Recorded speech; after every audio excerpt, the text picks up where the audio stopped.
Vance, sabe que eu tive em servir muito tempo do monocelete cabresto feitos de cabelo de mulher?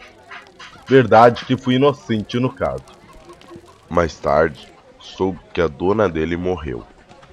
Galopei até onde ela estava sendo velada, acompanhei o enterro, e quando botaram a defunta na cova, então atirei lá para dentro aquelas peças feitas do cabelo dela, cortado quando ela era moça e tafulona.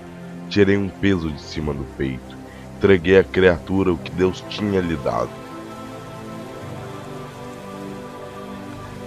Eu conto como foi. Quem me ensinou a corear uma égua, a preceito, saquear o couro, cortar, ronquear, amaciar de mordaça, o quanto, e depois tirar os tentos, destes mais largos até os mais fininhos, como cerda de porco, e menos. Quem me ensinou a trançar foi um tal Juca Picumã, um chiro de Amadurásio, que tinha mãos de anjo para trabalhos de guasqueiro, desde fazer um sovel campeiro até o mais fino preparo para um recal de luxo.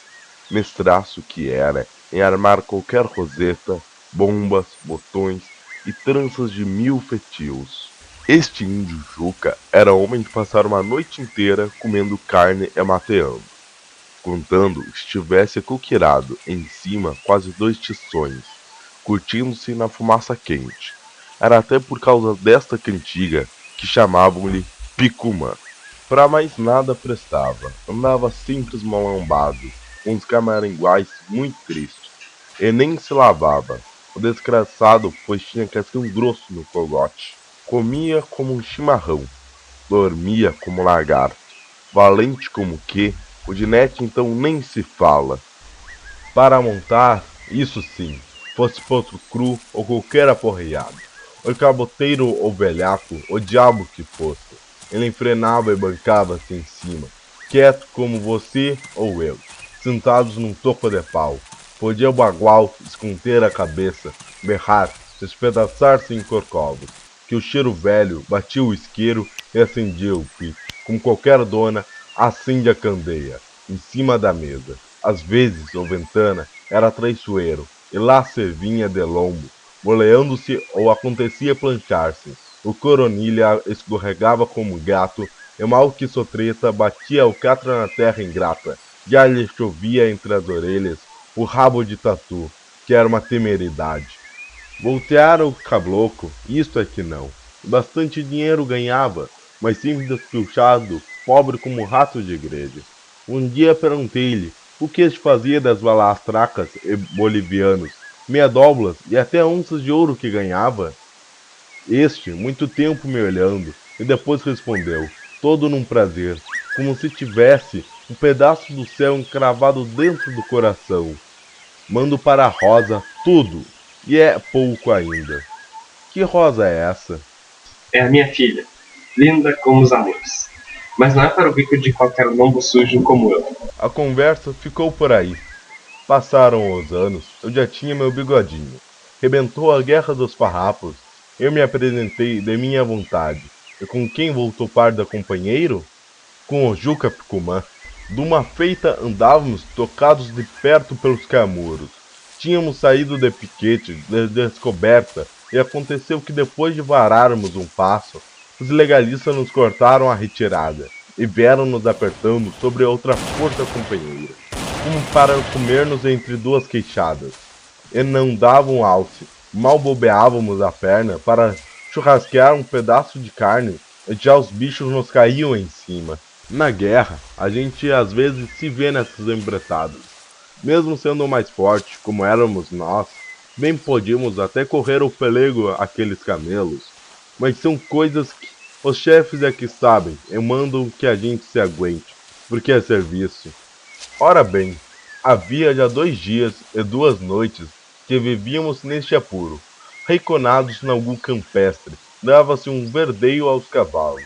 Os homens cochilavam em pé, nisto um bombeiro assobiava, outro respondia, e o capitão em voz baixa e rápida mandava. Monta, gente. E o Juca Picumã, que era o vaqueano, tomava a ponta e metia-nos por aquela enredada, de galhos de cipós, e lá íamos mato dentro.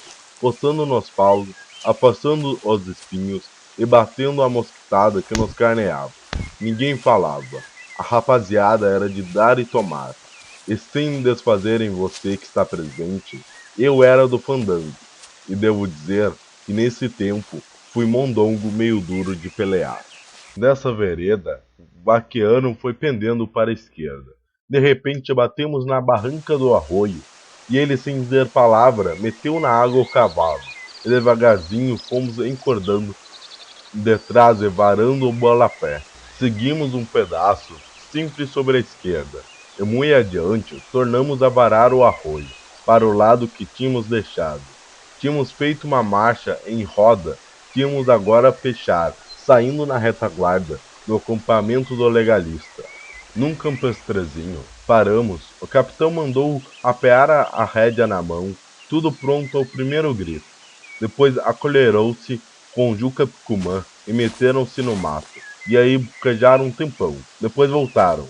Então o capitão correu os olhos pelos rapazes e disse: Preciso de um que toque viola. Mas o Picumã xeretou logo: Tem aí esse pisa-flores, o Furriel Blau. Esse gurizote? Sim, senhor. Esse é Cruza de Calão. E deu de rédea com cara de sono. O capitão acompanhou-o, mandando que eu seguisse, e eu segui-o, quente de raiva pelo pouco caso com que ele chamou-me gurizote. Se não fosse pelas divisas, eu dava-lhe o gurizote. Fomos andando, parando, farejando, escutando. De certa altura, o Picumã, sem se voltar, levantou o braço, de mão aberta, e parou. O capitão parou, e eu. O Chiro disse baixo: Está perto. Bem ali. E o churrasco é gordo. Ele levantava e mexia o nariz, tal e qual como um cachorro rastreando, e apeando. Vamos botar um torniquete nos cavalos, para eles não relincharem. Fizemos com o fiel de rebanho. Tiramos as esporas, causa de alguma enradiça. Tiramos. Bom, agora o capitão diz como é de ser o serviço. O oficial encruzou os braços, e assim esteve, um pedaço aliviando a ideia. Depois, como falando mais para mim do que para o outro, disse: Olha, Furriel Blau, tu e o velho Picumã ides jogar um pelego numa riscada. Ele que te escolheu para companheiro e sabe que és homem. Há 2 dias, como sabes, andamos nesses matos, mas não é tanto pelo serviço militar. É mais por um varia que eu quero dar, por minha conta. Ouve, a minha China fugiu, seduzida pelo comandante dessa força. Vocês vão se apresentar a ele, como desertados, e que se querem passar. Ele é um espalha-brasas, ela é dançarina. Arranja um jeito de rufar numa viola e abre o peito numas cantigas, tendo farra então como eles querem. Enquanto estiverem descuidados, eu caio-lhes em cima com nossa gente. Agora, quando fechar o entreveiro, só quero que tu te botes ao comandante, e que lhe passes aos maneadores. Quero-o amarrado, entendes? És capaz? O Picumã ajuda, o resto depois. Mas não é para denunciar o homem amarrado? Não, acoquiná-lo só. A tal pinguancha também não é para lonquear? Não, desfeitá-la só. Então vou, mas quem fala é o Picumã. Eu nem mentindo digo que sou desertor. Estás te fazendo muito de manto de seda. Cuidado. Seu capitão é oficial, nada pega. Eu sou um pobre soldado que qualquer pode mandar de um tiro nas estacas. Aí o Picumã meteu a colher. Seu capitão, o mocito não é sonso não. Deixa estar, patrãozinho, tudo é comigo. Você só tem é que atar o gatilho. Depois os dois se abriram e ainda estiveram de cochicho, remetendo as suas tramas. O capitão montou. Bueno, veja o que fazem. Eu vou buscar a gente e conforme chegar carrego. Vocês devem se arrinconar junto da carreta, para eu saber. Blau, não cochiles, o ruivo não é trigo limpo. E desandou por entre as árvores. Quando não se ouviu mais nada, o Chiro convidou. Vamos, nos apresentamos como passados, que já andamos estocados aqui há uns quantos dias. Deixa estar que eu falo. Estes caramurus são os bolas. Vai ver como passamos o bocal. E metemos a cabeça no mato. Ele adiante, a rumo do cheiro, dizia. Andamos mais 6 quadras. Nisto, o Chiro pega a cantar umas cópias, devagar, meio baixo, como quem anda muito descansado, de propósito, para ir chamando o ouvido de algum bombeiro se houvesse. Ora, Dito e feito, como 2 quadras mais, um vulto junto de uma canaleira morruda gritou no sombreado das ramas. Quem vem lá? É de paz. Alto. Quem é? É gente pra força, Patrício. Andamos campeando vocês desde hoje. Ha!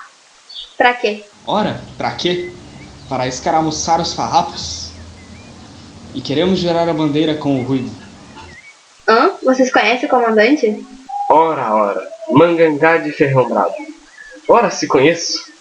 Então, seguimos? Passem, vão por aqui, até topar no sangradouro. Aí tem outro sentinela, diga que falou comigo, a Maria. Tá bom. Quando render, vá tomar um mate comigo. Fomos andando até a Sangadica. Aí topamos com a outra sentinela. O Shiro nem esperou o grito. Ele é quem falou, ainda longe. Oh, sentinela! Quem vem lá? Foi a Maria que nos mandou. Andávamos extraviados. Ele nos conhece. Vamos levar uma aviso ao comandante. É dos farrapos que andavam ontem por aqui. Eles foram corridos. Pois passem. Que é nada. A reunada está estrancilhada. A gente a custo se mexia. E para mal dos pecados, ainda o comandante traz uma china milongueira, uma carreta soldada, que só serve para atrapalhar a marcha. A China nem dança, mas é o mesmo. Sempre um estorvo. Aqui, o Picumã tirou uma ponta de trás da orelha e pediu. Dá a causa avisos, parceiro. E botou fogo. Reparei que a respiração do Shiro estava a modo entupida, mas pegou outra vez. A Maria disse-me que o comandante é muito fiel. É mesmo. Uma empregada. Cabocla qualquer dia ele mete-lhe aos pés. É o costume. Ora. Assim. É mesmo. Vamos, parceiro. Até logo. Como é a sua graça? De Antônio, seu criado. E a sua ainda? Que mal pergunte? Juca Patrício. Juca, não mais. Quando render, espero essa pessoa para tomar um amargo. Tá feito. Vai em paz. E outra vez nos mexemos. Agora sobre o acampamento dos legais, começamos a ouvir o falarás dos homens, assobios, risadas, escamento de lenha, uma rusga de cachorros, mais umas praças. Chegamos no meio do campestre uma fogueira grande, rodeada de espetos, onde o churrasco chiava, pingando fartum da gordura nas brasas, umas quantas chocolateiras fervendo, armas dependuradas, botas secando, japonas abertas e ponchos no galho. Deitados nos pelegos, nas caronas, muitos soldados ressoavam, outros, em manga da camisa, mateavam. Do lado da sombra, uma carreta toldada, um fueiro pendurado, um porango morfudo, tapado com sabugo, vestidos de mulher, arejando, diziam logo que aquilo era. Pertinho outro fogão, também com churrasco, uma chaleira aquentando e uma panela cozinhando algum fervido. Uma fumaça muito azul cerrava tudo, alastrando-se na calmaria da ressolana. 2 cavalos à soga e um outro bem aperado, maneado pastando. Mal que desembocamos do mato, vimos tudo, e tudo com jeito de acampamento relaxado. O Shiro foi andando como cancheiro, e eu na cola dele. Nisso um sujeito, deitado nos arreios, gritou-me. Tchê, aspa torta. Isso aqui é o quartel de farrapos? Não se dá satisfação a ninguém? Foi a Maria que nos mandou. Que Maria? A Maria que está de sentinela e o João Antônio. Sim, senhor. Para falar com o comandante. Isso é outro caso. O comandante está cesteando. Se quiserem, esperem ali junto da caneta. Já comeram? Já. Sim, senhor. Pois então, vão. Arrolhamo-nos na sombra da carreta, junto da roda, encostando a cabeça na massa. Eu estava como em cima de brasas. Não era para menos. Cuna, se descobrissem, nos carneavam vivos. O Picumã cochilava, mas estava alerta, porque às vezes eu bem via fuzilar o branco dos olhos na racha das pálpebras, entre o sombreado das pestanas. A milicada começou a retirar os churrascos, já prontos, e foi se arranchando em grupos para comer. Nisto, por cima de nós, dentro da carreta, ouvimos falar, e depois uma risada moça. Logo uma mulher desceu, barulhando anáguas. O Shiro, que estava com os braços encruzados por cima dos joelhos, quando sentiu a mulher, afundou a cabeça para adiante, escondendo a cara, e o chapéu ainda ficou imprensado entre a testa e a curva do braço. Então passou pela nossa frente a cabocla, viu um como dormindo e outro que era eu, muito derreado e bocó. Eu fui-se à panela, mirou-a, apertando os olhos pro via da fumaça e do mormaço do brasileiro. Por Deus, é um patacão. Era um chinocão de galhas, ceiuda enquartada, de boas cores, olhos terneiros e com uma trança macota, ondeada, negra, lustrosa, que caía meio desfeita, pelas costas, até o garrão. Por que seria esse diabo largou o meu capitão, para se colherar com esse tal ruivo? Isso de chinas e gatos, quem é minar sai arranhado. Talvez por este ser ruivo, talvez por farromeiro, por causa de algum cavalo que ela gabou e ele regalou-lhe, e até por enfarada do outro. Ora, vamos lá saber. Nisto, a pinguante assou a panela e voltou para a carreta. O Shiro, então, com a cara de lado, soprou-me de leve. Ela não se arpistou quando me viu? Não, nem nos vendeu com uma olhada. Uma cabocla infestada. Calha a boca. Apronte-se, que o fandango não tarda. Eu preferiria bailar com a morena. Aqueles dois do mate convidado não tem mais. Os sentinelas? Sim, com certeza o capitão enxugou-nos. Está me palpitando que a gente está desabando aí. Palavras não eram ditas. Que saiu do mato um milico, pondo a alma pela boca, balançando de cansaço e medo, mascou a nova. Os farrapos, mataram João Antônio. Estrondeou um tiro, uniu uma bala, o legal virou, pataleando, pipocou a fuzilaria em cima da cameleada. Eu pulei logo para o recavém da carreta para me botar ao ruivo, mas antes de chegar, já ele tinha descido, e se foi ao cavalo, que montou de pulo, mesmo sem freio e meneado, tapeando no mais, tocou picada fora, e berrou a gente. Para o rincão! E com a folha da espada tocou o flete. Pelo visto, era mestre naquelas arrancadas.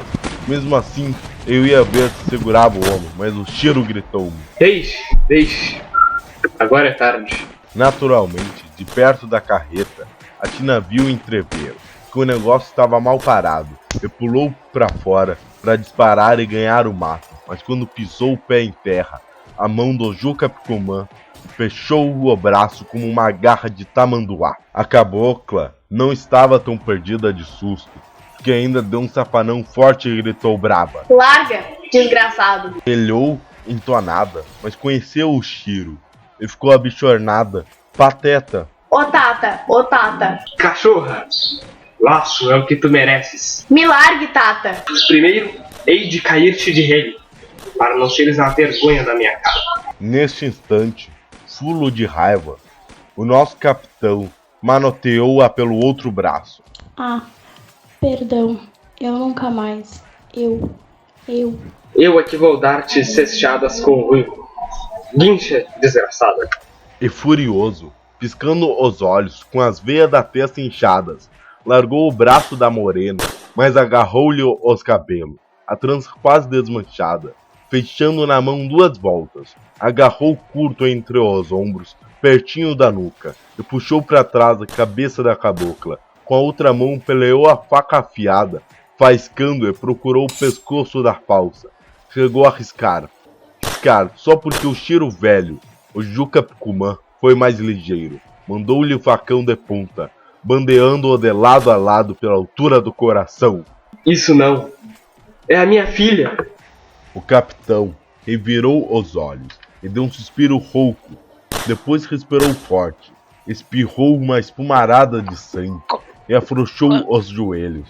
Logo caiu, pesado, com uma mão apertada, sem largar a faca, com a outra mão apertada, sem largar a trança. E a China, assim presa, rodou por cima dele, lambuzando-se na sangueira que golfava pelo rasgão do otário, que bufava na respiração do morrente.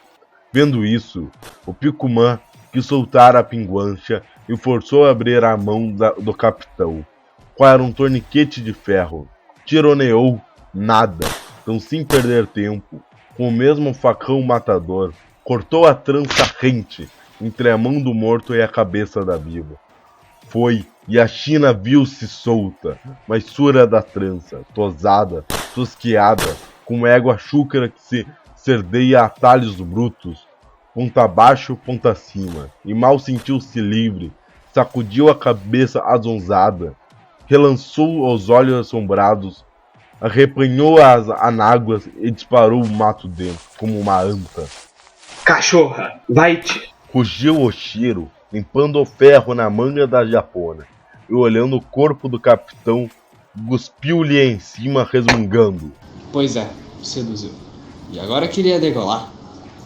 É muito triste pra mim. Você vai dar parte de mim? Esta é a Rosa, a tua filha? Sim, senhor. Que eu criei com tanto zelo. E mais nada podemos dizer, porque Trebero fundou para o nosso lado, e tivemos que fazer pela vida. No meio do Berdabum, Kuma ainda achou jeito de tirar uns quantos tições para dentro da carreta. E daí a pouco o fogo lavorava forte naquele ninho de amores. E lá fresca, que ninho!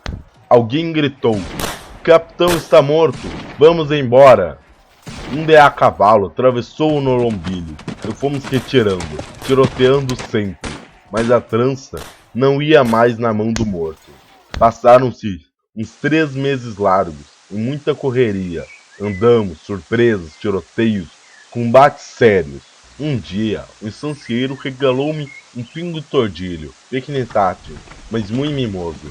Quando eu ia sentar-lhe as garras, pareceu-me o Picumã, sempre esfrangalhado e com cara de sono, e disse-me, desembrulhando um pano sujo: Vim trazer-lhe um presente. É um trançado feito por mim, e há de ficar muito bem no tordilho, porque é preto. E ajeitou na cabeça do cavalo, do talete cabresto preto, de cabelo, trançado na perfeição. Nunca passou-me pela ideia coisa nenhuma a respeito.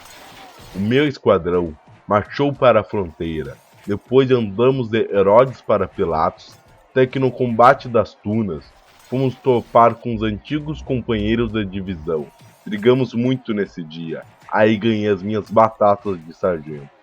Não sei como ele soube, mas de noite, um fulano procurou-me dizendo que o soldado Juca Picumã, um Shiro velho, estava muito ferido, pedia para eu não deixá-lo morrer sem vê-lo.